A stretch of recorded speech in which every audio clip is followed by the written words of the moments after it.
I have always worried about this, the left hand, this other side of the aisle.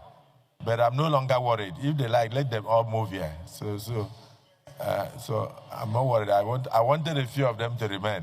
Senator Sitangu, a minority leader, Abba Amuro, minority leader. You are the only one left to. Wait. After you will be Senator Abaribe, even from the way his face is set, I don't think Senator Abaribe is ready to join us.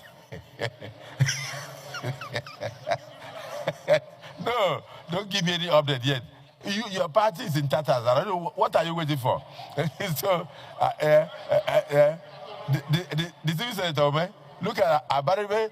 As soon as I mentioned the word defection, his face got tightened. I will still mention it no matter how you look at me.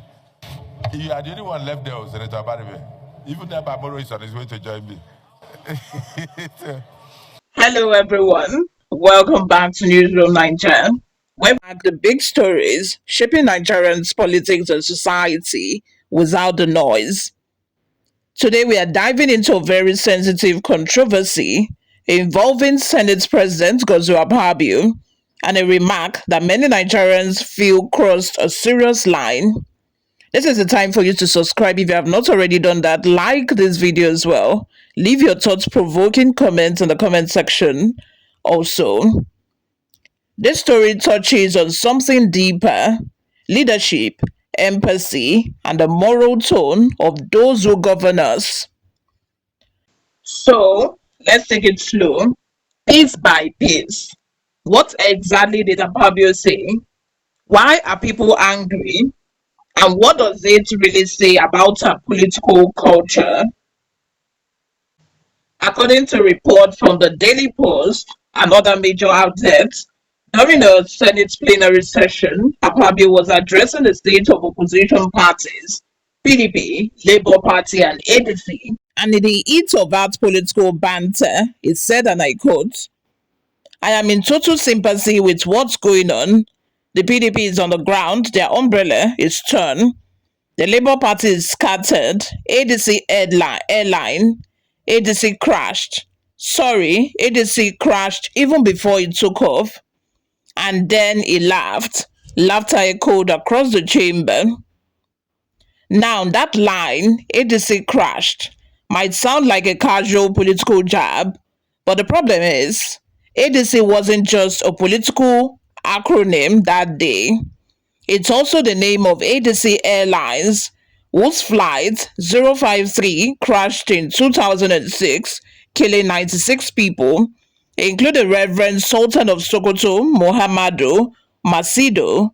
So naturally, that comment hit a nerve. My mother used to tell me, Senator Abamoro, my mother said that she would never say that nobody should die in the war, but at the same time, she would never say that heaven should be empty. Because if nobody dies, then heaven will be empty. God created heaven for people to go there after living good lives on earth. I want a strong and vibrant opposition in Nigeria, but where they are not able to organize themselves and all the political parties are in tatters, then the right thing for them to do is to join me and join Mr. President so that we can together move this country forward. We are not going to have one party system. That is why INEC is registering more parties. Please put your house in order. I have been looking at the way you are getting depleted on a daily basis, and I am in total sympathy with what is going on.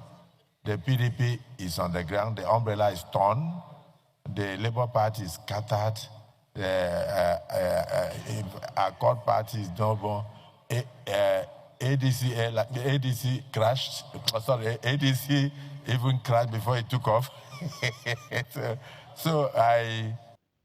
Let's be honest, Nigerians can tolerate political jokes. We've heard politicians shade each other for years, from umbrella is leaking to broom without bristles. But this touched something sacred. You see, The ADC crash of 2006 wasn't just another aviation story, it was a national tragedy. It left families broken, it shook the nation's faith in its aviation system, and is still remembered every year by relatives who lost loved ones. When the Senate President, the number three man in the country, uses that tragedy as a punchline, even unintentionally, it feels like salt in a wound. Imagine losing a family member in that crash and then hearing the highest lawmaker in the land joking about it on the Senate floor. That's not just politics, that's pain. Now, to be fair, some of Akpabio's supporters argue that it didn't mean to mock the tragedy. They say he was simply drawing a metaphor, comparing the African Democratic Congress (ADC) political party to a plane that failed before takeoff. You know, in political terms, they crashed before they could even fly. And to an extent, yes, we got the point. Politicians do it all the time. But here's the catch: some words are too heavy to joke with. There are metaphors that carry pain, blood, and history, and a leader of Akpabio's stature is expected to know that. That's what makes this situation so sensitive. Even if it wasn't malicious, it was careless, and sometimes carelessness in leadership can hurt more than cruelty. The African Democratic Congress (ADC) didn't take it lightly. Their spokesman, Bola Abdullahi, went on X, formerly known as Twitter, and said, on October 29, 2006, 96 Nigerians lost their lives, including the Sultan of Sokoto. How can such a painful memory become material for more? And honestly, that's a valid question.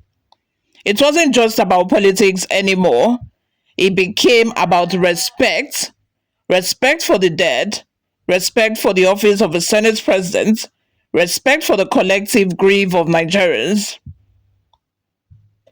So let's ask the big question: should Akpabio have said it? The answer is simple: no. Why?